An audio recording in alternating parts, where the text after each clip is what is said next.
say man's first great invention was fire.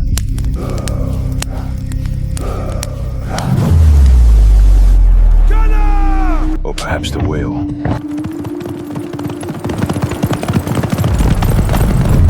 They are wrong. Man's first invention was murder, and I was its architect.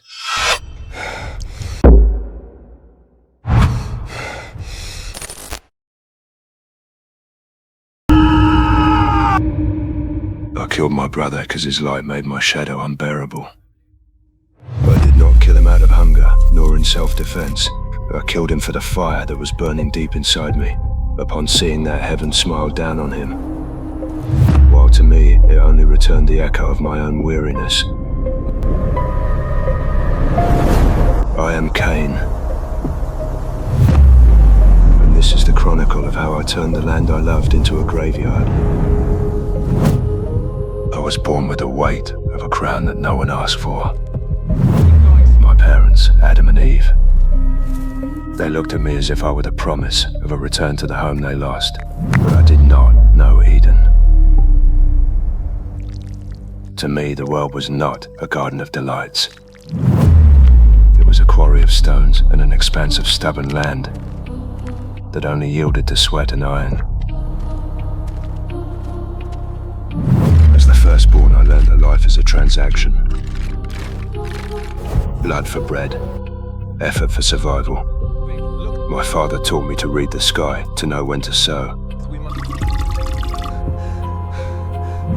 But he never taught me to read the heart of God.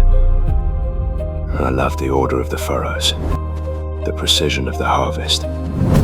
I felt that every grain of wheat I tore from the earth was a small victory against the divine curse. I was not a child of paradise. I was a worker of misery. Then came Abel, my younger brother. He was different. While I fought against roots and mud, he walked with the breeze. He did not force the earth. He simply guided the life that already existed. My hands were calloused and dirty with soil.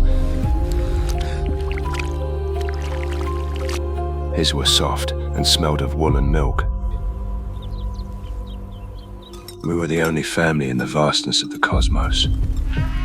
But the silence between us was vaster than the horizon. I looked at him, and I saw what I could never be. Someone who did not need to fight to be loved. Envy is not born from hatred of the other. It is born from the suspicion that destiny has been unfair to oneself. The day of the tribute arrived. I did not bring leftovers. I brought the excellence of my work. I presented before the altar the finest choice from my fields, the most golden wheat, the sweetest fruits that my hands had torn from the thistles. It was my entire life in a basket. Abel brought a lamb, the best of his animals. I saw the glint of the knife.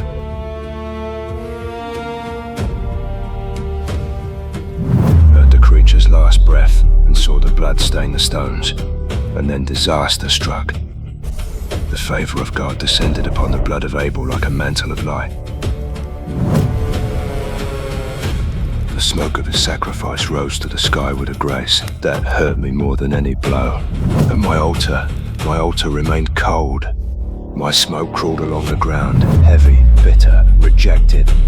At that moment, I understood that God did not look at the offering, he looked at the heart, and mine was already black. I felt my face fall. I felt my features harden. I was no longer a man. I was an open wound. God spoke to me. It was not a shout of punishment. It was a whisper of warning that hurt more than a condemnation. Why are you so angry? Why has your face fallen? If you do what is right, will you not be accepted? But if you do not do what is right, sin is crouching at your door, lurking like a wild beast. It desires to have you king, but you must master it.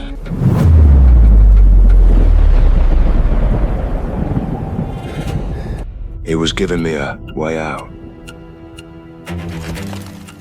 He was telling me that the monster was right there, waiting for me to open the door. But my pride was a fortress. I did not want forgiveness, I wanted justice. I wanted God to see my sweat as something sacred. In my mind, Abel was not my brother. He was the reminder of my insufficiency, and the reminder had to disappear.